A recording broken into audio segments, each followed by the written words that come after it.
The Christian Standard Bible by Holman Bible Publishers. Genesis chapter 34. Leah's daughter Dinah, whom Leah bore to Jacob, went out to see some of the young women of the area. When Shechem, son of Hamor the Hivite, who was the region's chieftain, saw her, he took her and raped her. He became infatuated with Jacob's daughter Dinah. He loved the young girl and spoke tenderly to her. "Give me this girl as a wife," he told his father. Jacob heard that Shechem had defiled his daughter Dinah, but since his sons were with his livestock in the field, he remained silent until they returned. Meanwhile, Shechem's father Hamor came to speak with Jacob. Jacob's sons returned from the field when they heard about the incident. They were deeply grieved and very angry, for Shechem had committed an outrage against Israel by raping Jacob's daughter, and such a thing should not be done. Hamor said to Jacob's sons, "My son Shechem has his heart set on your daughter. Please give her to him as a wife. Intermarry with us. Give your daughters to us, and take our daughters for yourselves. Live with us. The land is before you. Settle here, move about, and acquire property in it." Then Shechem said to Dinah's father and brothers, "Grant me this favor, and I'll give you whatever you say. Demand of me a high compensation and gift. I'll give you whatever you ask me. Just give the girl to be my wife."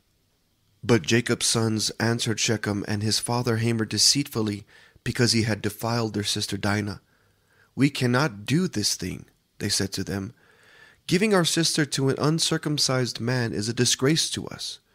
We will agree with you only on this condition: if all your males are circumcised as we are, then we will give you our daughters, take your daughters for ourselves, live with you, and become one people. But if you will not listen to us and be circumcised, then we will take our daughter and go."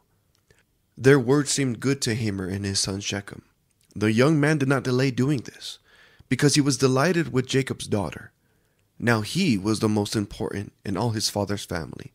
So Hamor and his son Shechem went to the gate of the city and spoke to the men of their city. "These men are peaceful towards us," they said. "Let them live in our land and move about in it, for indeed the region is large enough for them. Let's take their daughters as our wives and give our daughters to them. But the men will agree to live with us and be one people only on this condition: if all our men are circumcised as they are. Won't their livestock, their possessions, and all their animals become ours? Only let's agree with them, and they will live with us." All the men who had come to the city gates listened to Hamor and his son Shechem, and all those men were circumcised. On the third day, when they were still in pain, two of Jacob's sons, Simeon and Levi, Dinah's brothers, took their swords, went into the unsuspecting city, and killed every male. They killed Hamor and his son Shechem with their swords, took Dinah from Shechem's house, and went away. Jacob's sons came to the slaughter and plundered the city because their sister had been defiled. They took their flocks, herds, donkeys, and whatever was in the city and in the field. They captured all their possessions, dependents, and wives, and plundered everything in the houses. Then Jacob said to Simeon and Levi, "You have brought trouble on me, making me odious to the inhabitants of the land, the Canaanites and the Perizzites. We are few in number. If they unite against me and attack me, I and my household will be destroyed." But they answered, "Should he treat our sister like a prostitute?"